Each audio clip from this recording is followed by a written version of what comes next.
Hello my lovely किडोज, कैसे हो आप सब? आई होप सब गुड। चलो, आज हम एक्सरसाइज क्वेश्चन करेंगे class 10 chapter first chemical equation and reactions. तो एक्सरसाइज क्वेश्चन से पहले हमारे पिछले सेशन से ये 3 क्वेश्चंस रह गए थे। पेज नंबर 13 के लास्ट 3 क्वेश्चंस रह गए थे इन टेक्स्ट क्वेश्चंस। पहले उनको करते हैं। चलो, why does the color of copper sulfate solution change when an iron nail is dipped in it? हमने एक्सपेरिमेंट किया था पीछे आयरन नेल वाला, देखो। ओके, तो वो कह रहे हैं क्यों चेंज हो जाता है, क्योंकि जो आयरन है वो ज़्यादा रिएक्टिव है एज़ कम्पेयर टू कॉपर। और जब हम आयरन को कॉपर में डालते हैं तो रिएक्शन हो जाती है। रिएक्शन कैसे? एक डिस्प्लेसमेंट रिएक्शन हो जाती है। ये देखो, दिख रहा है आपको F, ये हमने लिया आयरन प्लस कॉपर सल्फेट। जब हमने आयरन को कॉपर सल्फेट में डाला तो उसका जो क्या कहते हैं, डिस्प्लेसमेंट होगी रिएक्शन की, जिससे एक तरह से ग्रीन कलर दे देता है और कॉपर जो होता है वो ब्राउन कलर का हो जाता है। इससे ये पता चलता है कि डिस्प्लेसमेंट रिएक्शन के कारण कलर है जो वो चेंज हो रहा है। ओके, समझ आ गई? नेक्स्ट, उसके बाद बोला है give an example of double displacement reaction. एक तो हमें बुक में डिस्प्लेसमेंट रिएक्शन दी हुई है, एक और बतानी है। बहुत ईजी है। डबल डिस्प्लेसमेंट में क्या होता है कि दो एलिमेंट्स डिस्प्लेस करते हैं। तो हम ले लेते हैं सोडियम हाइड्रोक्साइड प्लस H2SO4। तो क्या करेगा, जो सोडियम है वो सल्फेट के साथ लग जाएगा, एक डिस्प्लेसमेंट होगी। सेकंड डिस्प्लेसमेंट क्या होगी, ये क्या निकल जाएगा, वाटर, H2O। ठीक है, ये कौन सी रिएक्शन होगी, double displacement.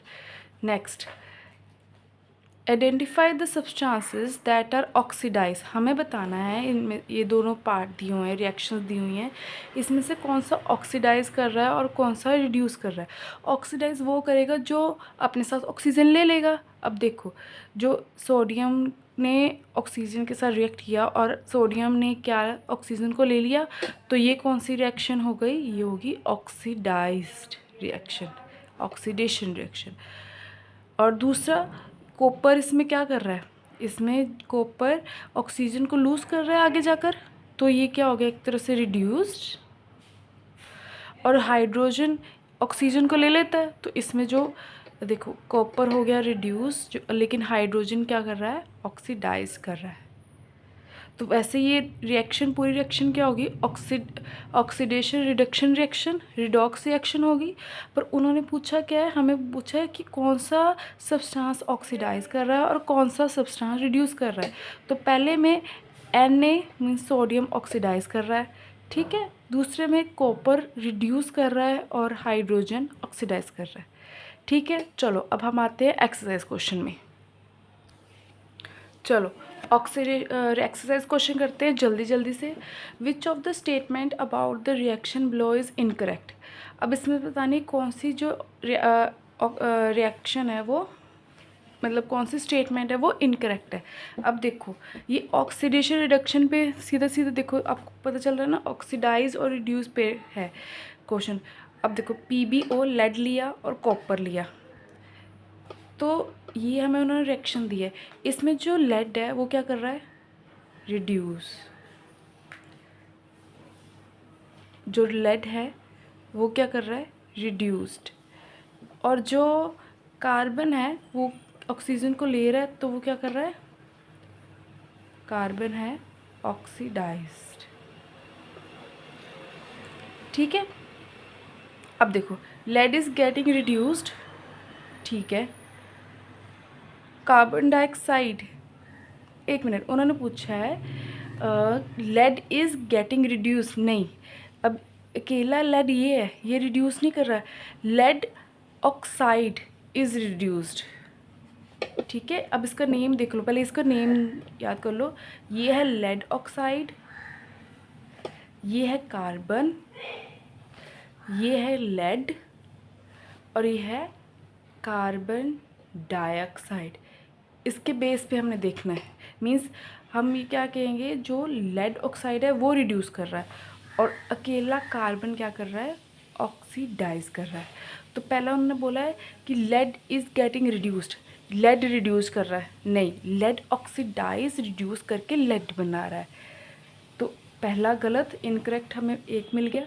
Carbon dioxide is getting oxidise, carbon dioxide oxidise हुआ है, नहीं, कार्बन ऑक्सीडाइज हुआ है तभी तो कार्बन डाइऑक्साइड बना है, ये दोबारा से थोड़ी ऑक्सीडाइज होगा। तो बी इनकरेक्ट है। तो हमें क्या करना था, इनकरेक्ट ढूंढना था। अब देखो कार्बन इज ऑक्सीडाइज, बिल्कुल सही, कार्बन क्या हो रहा है, ऑक्सीडाइज हो रहा है। लेड ऑक्साइड क्या कर रही है, रिड्यूस कर रहा है, मीन्स वो अपनी ऑक्सीजन दे रहा है, तो वो पूरा एलिमेंट ये रिड्यूस कर रहा है। तो हमें मिल गया फर्स्ट इसका आंसर। नेक्स्ट इन्होंने बोला है इस रिएक्शन का, the above reaction is an example, ये किसकी एग्जाम्पल है।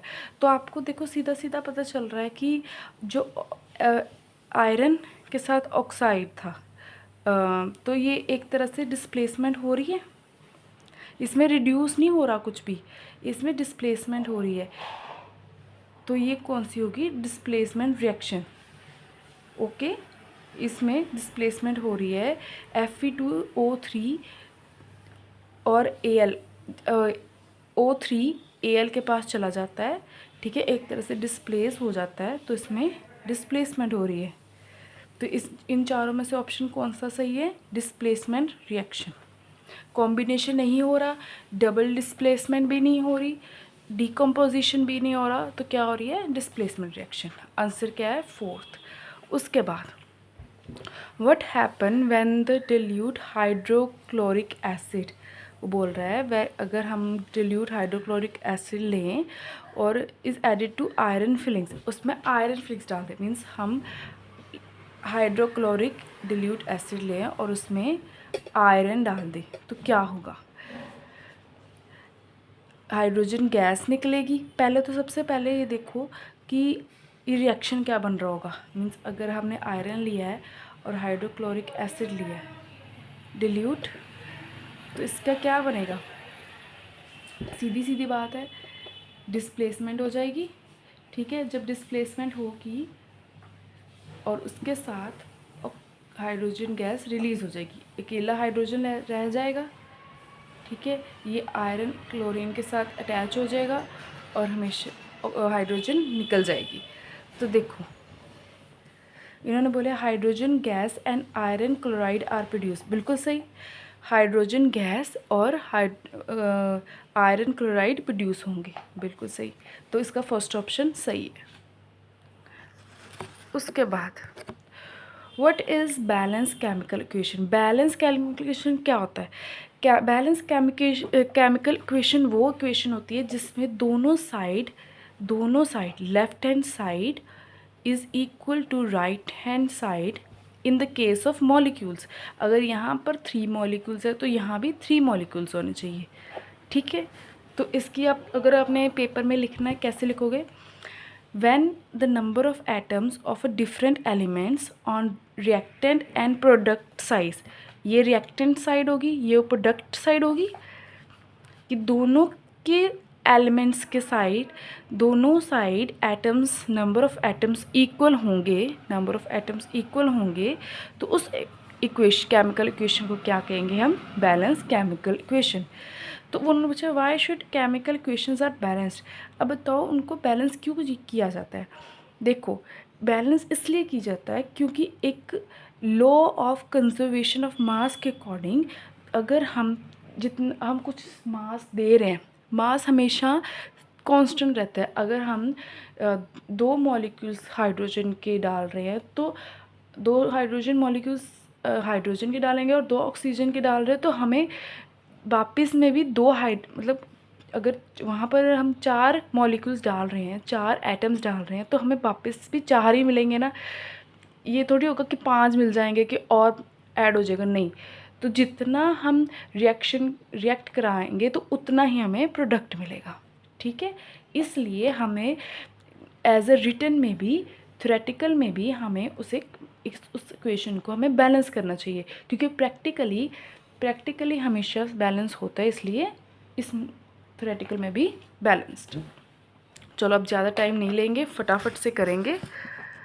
Okay, translate the following statement into chemical equation and then balance them. अब सबको केमिकल इक्वेशन में डालो और बैलेंस करो। सीधा हाइड्रोजन का फॉर्मूला आपको पता है, वो कंबाइन करेगा नाइट्रोजन से, तो क्या बन गया, अमोनिया, अमोनिया बन गया। अब इसको बैलेंस करना है। अब देखो बैलेंस करने का बहुत ईज़ी तरीका, जैसे इन्होंने किया H2 प्लस N2 हमारे पास है, आपको आई थिंक दिख नहीं रहा ना ये, अब क्लियर है। देखो सबसे पहले टेबल बना लो, हम मॉलिक्यूल्स लिख लो कौन से हैं आपके पास। सॉरी, हाइड्रोजन नॉट और अमोनिया। ओके, हमारे पास ये हैं, ठीक है। अब देखो लेफ्ट हैंड साइड लिख लो पहले। लेफ्ट हैंड साइड हाइड्रोजन कितना है 2, नाइट्रोजन कितना है 2, अमोनिया कितना है, अमोनिया में मीन्स हमारे पास नाइट्रोजन कितना है, मतलब अब हम राइट हैंड साइड का लिख लेते हैं सॉरी, राइट हैंड साइड का लिख लेते हैं। हाइड्रोजन हमारे पास है 3, नाइट्रोजन है हमारे पास 3, ठीक है। तो अब इसको इक्वल रखना है। अगर सॉरी अमोनिया है हमारे पास, नाइट्रोजन है हमारे पास 1, तो हमें इक्वल करना है। तो इक्वल कैसे करेंगे, अगर हम यहाँ पर इसके पास 3 ऐड कर मल्टीप्लाई कर देंगे और इसके साथ 2 मल्टीप्लाई कर देंगे, तो ये 3 2 6, यहाँ भी 6 आ जाएगा। तो हाइड्रोजन के आगे अगर हम 3 लगा देंगे, 3 2 6, और यहाँ भी हम 2 लगा देंगे, 2 3 6। अब देखो बैलेंस होगी इक्वेशन। अब नाइट और इसके साथ भी 2 लगा दिया, तो ये भी बैलेंस हो गई, ये भी इक्वल हो गई, हमारे पास बैलेंस इक्वेशन आ गई, ठीक है। इसी हिसाब से करोगे बहुत इजी, मतलब एक एक एलिमेंट को ले लेना है, एक एक एटम को ले लेना है। उसके बाद हाइड्रोजन सल्फाइड गैस हमने ली, देखो उसको ऑक्सीजन के साथ, एयर मतलब ऑक्सीजन के साथ हमने बर्न किया, तो क्या मिला हमें, वाटर और सल्फ्यूरिक एसिड।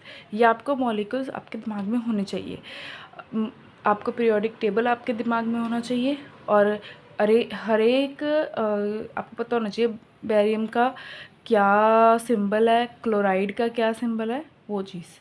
अब देखो बेरियम क्लोराइड रिएक्ट किया एल्युमिनियम सल्फेट के साथ, Al2SO4, इट्स एल्युमिनियम सल्फेट, तो उसने क्या दिया, AlCl3 मीन्स एल्युमिनियम क्लोराइड और बेरियम सल्फेट, ठीक है। तो वो दिया, तो उसको फिर बैलेंस कर लेना है, एक एक चीज़ को लिख लेना है टेबल में और बैलेंस कर लेना है। वैसे ही पोटाशियम को सेम, ठीक है। अगर आपको ये मैं इसलिए जल्दी करा रही हूँ कि किसी बच्चों को ये हो जाता है कि ये तो मैम पता है, हमें बना आता है। अगर किसी बच्चे को डिटेल में चाहिए एक एक चीज़, तो वो मेरे को कमेंट में लिख दे, अगली बार मैं सिर्फ ये क्वेश्चंस की ही डिटेल में आपको एक एक चीज़ बताऊँगी कैसे कैसे कर। उसके बाद अब देखो उन्होंने यहाँ पर केमिकल फॉर्मूला दिया हुआ है, इसे बैलेंस करना है। बैलेंस करना है कैसे, हर एक चीज़ को, जैसे हाइड्रोजन, नाइट्रोक्साइड, कैल्शियम, OH2, अब इस सब को O और OH2 सबको अलग अलग लिख लेना है, ठीक है। लेफ्ट हैंड साइड वाला अलग, राइट हैंड साइड अलग, अब इसको बैलेंस कर लेना है। अब देखो अगर आपको एक बार ही टेबल से करना आ गया, तो आप मतलब ऑरली भी कर सकते हो। अब देखो हाइड्रोजन यहाँ 1 है, यहाँ 2 है, पहले हाइड्रोजन को बैलेंस करो, यहाँ 2 लिख दो, ओके।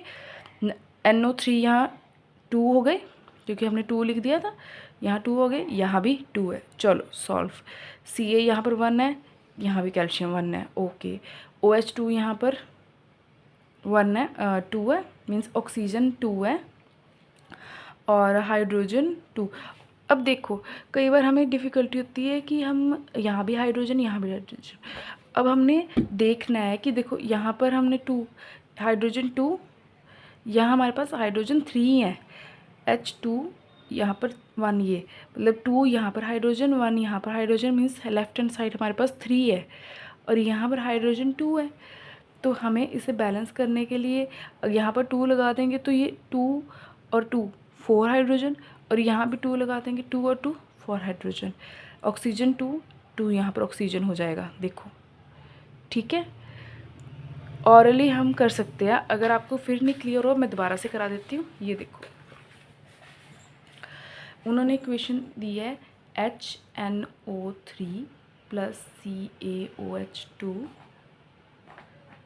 CaNO3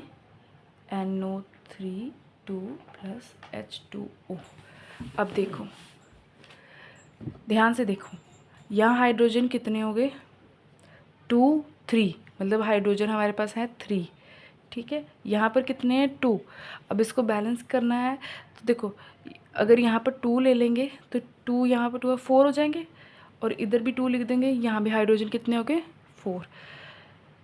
NO3 कितने हैं 2, तो NO3 यहाँ भी कितने हैं 2, बैलेंस। कैल्शियम 1 ऑक्सीजन 2, यहाँ भी ऑक्सीजन 2, हाइड्रोजन तो हमने कर ही लिया था। हमेशा जो बैलेंस लिंक के लिए इक्वेशंस दी जाएंगी वो बहुत इजी होंगी, बस 1 या 2 कोई हमें करना पड़ेगा, तो इतना डिफ़िकल्ट नहीं है।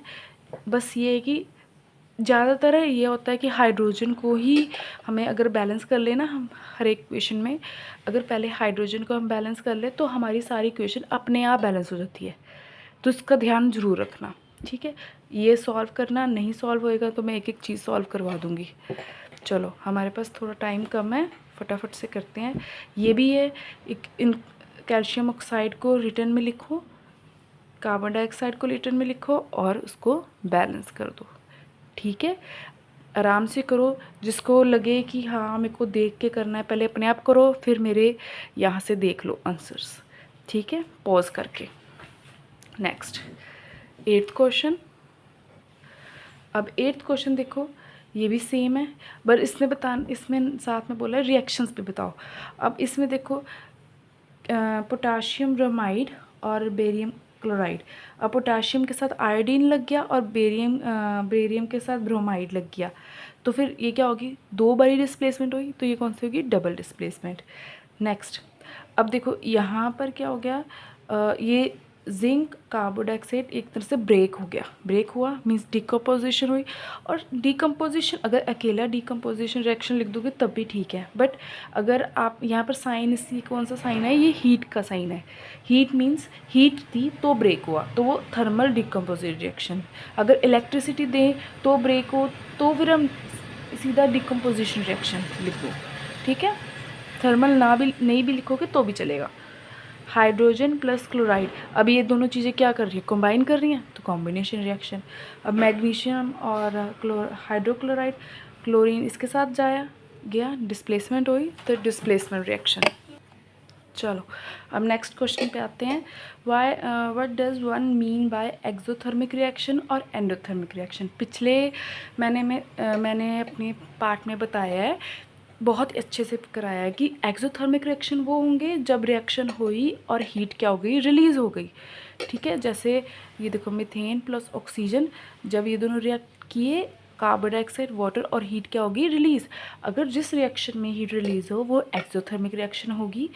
एंडोथर्मिक जिसमें वो हीट लेकर कोई रिएक्शन हो रही है, जैसे मर्क्यूरिक ऑक्साइड है, अगर उसको हीट करेंगे तो मर्क्यूरिक और ऑक्सीजन अलग अलग हो जाएगी, मतलब इसमें हीट लेकर कोई रिएक्शन हुई है, ठीक है। तो डिफाइन याद कर लो पेपर में कैसे लिखनी है। This reaction proceed with evolution और रिलीज ऑफ हीट, कि मीन्स हीट रिलीज़ हो रही है और एनर्जी रिलीज़ हो रही है, और इसमें क्या हो रहा है रिएक्शन में एब्जॉर्ब हो रही है, हीट और एनर्जी एब्जॉर्ब हो रही है। चलो नेक्स्ट फटाफट से, लास्ट 4 क्वेश्चंस रह गए हैं, 5 क्वेश्चंस रह गए हैं। Why is respiration consider as exothermic reaction.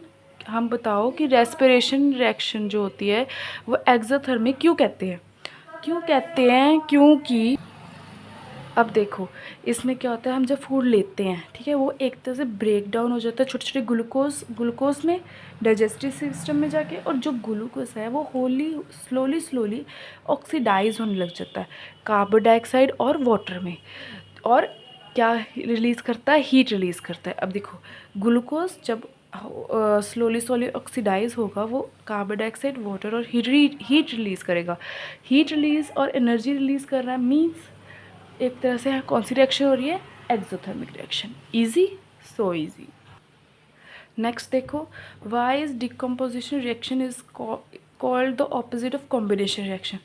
ये देखो इसका आंसर तो सीधा ही है। कॉम्बिनेशन रिएक्शन में क्या हो रहा है कि दो चीज़ें, दो रिएक्टेंट कंबाइन करके एक प्रोडक्ट बना रहे हैं, और डिकम्पोजिशन में क्या हो रहा है, एक सिंगल रिएक्टेंट ब्रेक डाउन होके दो प्रोडक्ट्स बना रहे हैं। ठीक है,